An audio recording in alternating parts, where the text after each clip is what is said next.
The life section of the blog is all about how you organize all those different things that happen to you. On the podcast, and some of my favorite posts are all about organizing life stages and unexpected events. So there are 3 stages that a woman typically goes through in her organizational journey. From 25 to 40 is typically when you're accumulating and acquiring things. Husbands, children, jobs, houses, all of those things involve more and more trips to Target and more things that come into your house. You don't do a lot of decluttering during this time. You manage schedules, you organize children, and you kind of also figure out who you are.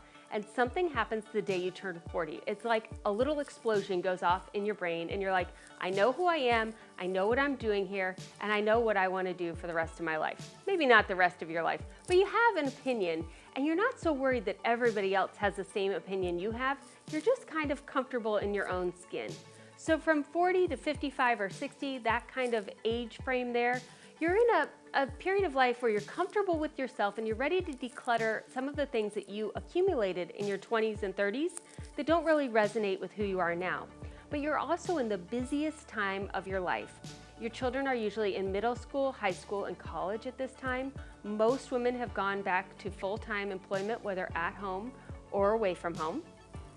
Usually, this is the time in life where women tend to get divorced, and now they have all of those responsibilities on them as well. And usually in this time of life, you will either lose a loved one or someone you know very close to you will be diagnosed with a very severe medical illness. So you're usually balancing children, home responsibilities, work responsibilities, and then care for a family member, whether it's a spouse, a child, or your parent, or sometimes yourself. And all of those things collide to make the sandwich generation, where you don't have enough time to do all of the things that you need to do. So you tend to declutter and organize in order to survive. And you're in a survival phase. Like if a lot of those things are happening to you right now, just realize there will be time later to get organized, because now is just the time to survive and get through this phase. And then the season of 55 or 60 and above is a season where you do start to declutter because you've been through these life tragedies in your 40s and 50s and you realize that you've now cleaned out your family home or you've helped someone handle an estate.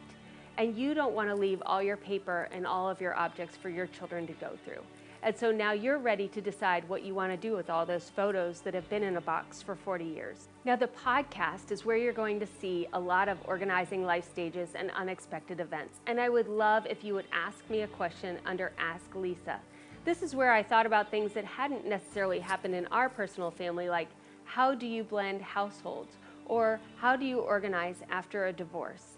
Things like that. Other miscellaneous life issues you're going to find are balancing a budget and how to organize that paperwork, different cleaning systems, and freezer cooking. And then family management. I have teenagers, and so I have lots of ideas now about how I'm teaching them to use the organizational strategies that we have in our house and move those forward into their young adult lives. Like how do you take children and organize them to go into the future? This is also where we're going to talk about those husbands. And holidays. There's lots to do to organize holidays so that you can enjoy them more and really relax with your family.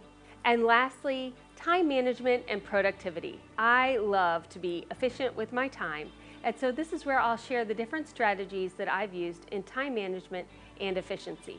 No matter what you're looking for that life throws at you, hopefully there's a blog post there to answer your question, or ask me and Ask Lisa and I'll be sure to put it up there.